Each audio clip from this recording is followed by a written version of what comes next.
Welcome to the Tech Egg. Don't get scrambled. Enjoy the video. In this video, I will explain how to change the battery for your Kia key.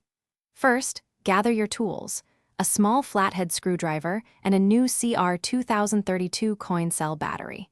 This simple task can be completed quickly, usually in under 5 minutes, and will restore full functionality to your key fob.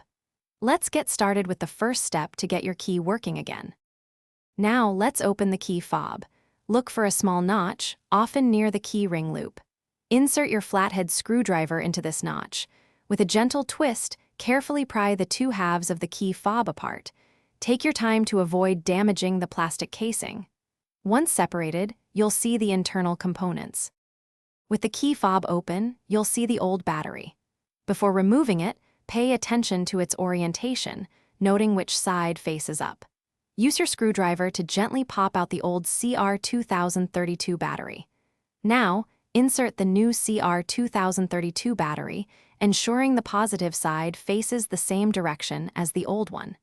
This is crucial for proper function. Finally, it's time to reassemble your key fob. Carefully align the two halves of the casing.